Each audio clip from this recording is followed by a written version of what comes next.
Video asina Riba, Yangliba, Mayamda Entertainment Oina Semjabani.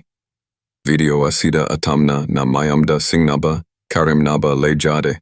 Amadi, Political Kayadasu atamna Nangang Bisakpi Taujabanate.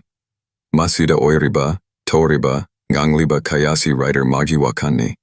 Writer Haise Kanagi, Emungda Changaga, Hangaga, Ebanate. Writer Haibasidi Karino Kangdaba, Amada Semjabani. Kanagi Punsida Panabasuyai. Kanagi Punsi Rolsu Manabasuyai. Awabagi Wakanchab Manabalambi Singni. Ang kontrabay magiray pag sila'y abay ray siya sing naninhan na na sundok na bahot na riba ni apumba na panggal ni panggali Kailan siya, huye! Ikaw na ano piniti. Kaya sa liya, man. Kau ada wari na betul ini. Berat. Oh ikaw. Kahit anong kanano mo nakaulisin mo. Ikaw ngay ko ni ay. Kayo no amu kaso kauli ni. Ay ni suhay. Ay hay ni. Ki buki de da. Sai se hai na bi amaga leiba zala. Mo ye phaying bu tu sa wa de koi tsa ka da le ya zala. Ngay ko ni he. Ai khang ni ne he. Khang ni ya. Ni na thai de ko do na na da. O ta di ta ye. Aduda karumdagi kaura ino di khangdaba. Ai na thai de amam ba jaga ni khat ka ya hai ga kan ko di. Aina manin ama phawe haidoni. Pare se nangu kai ni no. Sum boring chu base dambi chalaga hayana chalibani. Ado nandi karumdano. Ai bo. Ai se lei ba mayam na. Suning de challi. Ai kenu yam hai man na. Ai se kai ra adu da tabak thi ru ban. Ang suang de ma thi. Tabak amata amne kau Kari wadano ya dudi. Hera lari adu hainaga adu maina naiba haina bro. Hauna bro. IS, UPS, collector, police, army, hacker, lariba kaya se try tobo yadro. Nasasu haire, haisu haitana, haiba sabdo. Adu da haibanida. ni ta no. Adu nan ne hai. Magana class 2 de ni ai kam na tu na to pe. Nang su maka tam thar na di ram nang nang na ai la ni ta. Adu da tu ai da na tam da. Adu ga nang na mai di ti ta. Ai de no de no. Isa ni ni hau ni ni ti ni ti da. Oh, nupi yare thi ma yare. Nupi su phanglamoi. Ai khoigi kusu sina mawong tabanina somdana thabak kayagi mi kauri. Interview kaya su yauri. Interview kaya su tauri. Masi tawba yado. Sahidi kama suramani. Tanna taliba ahawba na taningliba. Ibo nang se. Lai phawba na kiraga selam dong maline. Sum yung na di kiye. Adu da ne duri se. Si ai na na ti. Ai na ko yi na ti. Ado di kanana. Wakal lugi po. Abdi wahang lugi po kung ay di naman. Ehe, ado di na sabu kanjade ana ta ko ni. Kume ay kanang alma. Hangde. Kari oidi ki hari khang. Masi hangabu ay itong na tiga. Hangda badina ne. Asunda. Hoy, ado di yamna sumba. Khudingmakse wakhan amadi akiba khanbadagini. Adui saruk thabak yamna leibane. Chalo. Ai su yauge. Interview na karino yamna kauribani yenguse. Hoy ito. Ay si kang hangda na ti. Ado kami na di. Idana. Pamda na ti. Wakan ti yan. Masida ko ay nakamay layo sabak yan.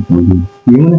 Interview kari ni IS, UPS, kuda mga sida to ang sari. Masida interview ni nga din ni hindi na meron. Ado ga ko na hindi mo kung gusto na para sila na ikan. Hamda na ni do ni hindi ni. Kaya mapang bigaw. Yang hang wang kaya din. Ni kayo, lai kayo, yung kayo. Sige wang ဒီကရစနာပေါ်တင်ဒီရဝမဒီကရစနာပေါ်တင်ဒီရဝမတုံးတဲ့ဘုတ်တော်မရှိတဲ့ပုလစ်အိုင်ကိုရ YouTube ပေါ်ရကရီနင်းဒီတော်ဒီဟန်ဒီဘောဟန်ဒီနာဒန်ဒန်နော်ဒီရတဲ့ငါငါလုံးကခမ်းတယ်တဲ့ရံဒီမဒူတော့အိုလီပါမခွေးနာအတမကွန်ပျူတာလာတော့တက်ကြရအောင်မခွေးဒီပေါ်တင်ဒီကရီမရှိရင်မရှိတဲ့ဘန်ဘလော့ကက်ပေါ်တန်misalkan lihat influencer corruption story itu kayak sih ini pun dalam waktu dari sana masih boleh itu masih kita ini kayak sih sana pada kirim ini lagi saya buat dia mau aja kamu ini siapa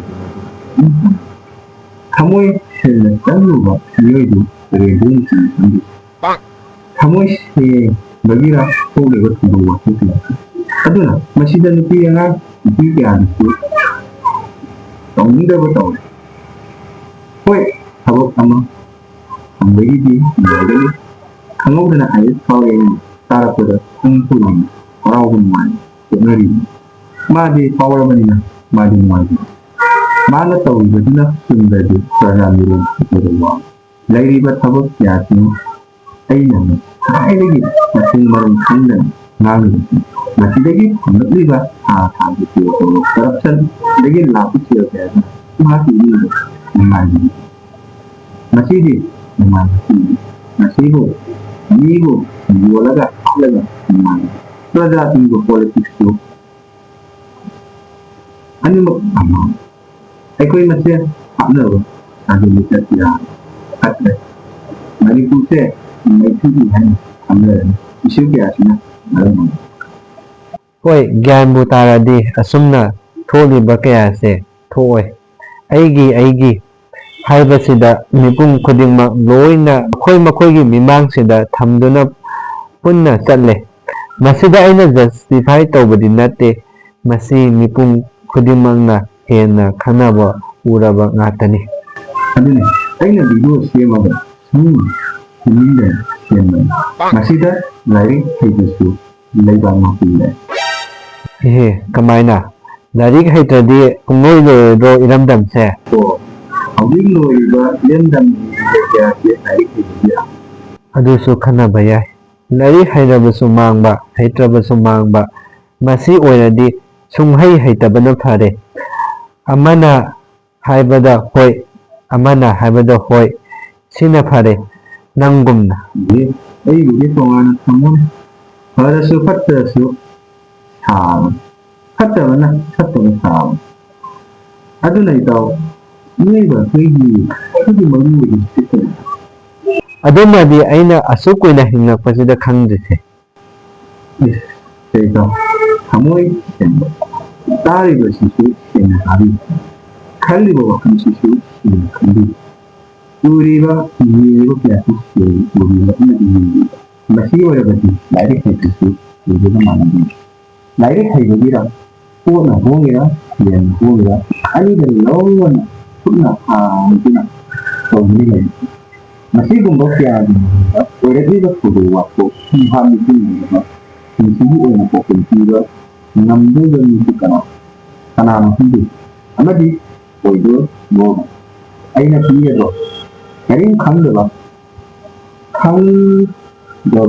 ꯁꯥꯕ ꯂꯥꯏꯔꯤꯛꯁꯨ ꯍꯩꯇꯕ ꯂꯩꯕꯥꯛꯀꯤ ꯉꯥꯛꯇꯨꯅ ꯑꯩꯅ ꯄꯤꯔꯤ ꯏꯁꯥꯁꯤ ꯐꯥꯎꯕ ꯀꯅꯥꯅꯣ ꯈꯪꯗꯕ ꯑꯩꯁꯨ ꯃꯌꯥꯝꯗꯗꯤ ꯈꯪꯕ ꯍꯩꯕ ꯃꯥꯜꯂꯝꯗꯣꯏꯅꯤ ꯑꯩ ꯀ꯭ꯂꯥꯁꯔꯨꯝꯗ ꯀ꯭ꯂꯥꯁꯤ ꯂꯨꯗꯤ ꯂꯨꯕꯖꯥꯠꯅꯤ ꯃꯇꯝꯁꯦ ꯁꯨꯝ ꯀꯨꯏꯁꯜꯂꯛꯑꯒ ꯍꯦꯟꯅ ꯂꯨꯗꯧꯔꯤ ꯌꯦꯡꯕꯕꯨ ꯍꯩꯔꯗꯤ ꯂꯩꯔꯤꯕ ꯀꯨꯝꯍꯩꯁꯦ ꯌꯥꯝꯅ ꯅꯨꯡꯉꯥꯏ ꯇꯥꯕꯕꯨ ꯍꯩꯔꯗꯤ ꯍꯥꯏꯅꯔꯤꯕ ꯋꯥ ꯀꯌꯥꯁꯦ ꯇꯥꯕ ꯌꯥꯝꯅ ꯅꯨꯡꯉꯥꯏ Past generation, present generation, future mesti ikut aja malu oi hajiri past sama di present ikut wari juga hari ini jadi ikut na hari ini lai form lagi ꯆꯨꯝꯃꯤ kanagumba karena ini mana hal lagi kelal mulai itu kanagumba karena amana singaw ama singaw na walang bukna kudi ama tinda niyo kaya gusto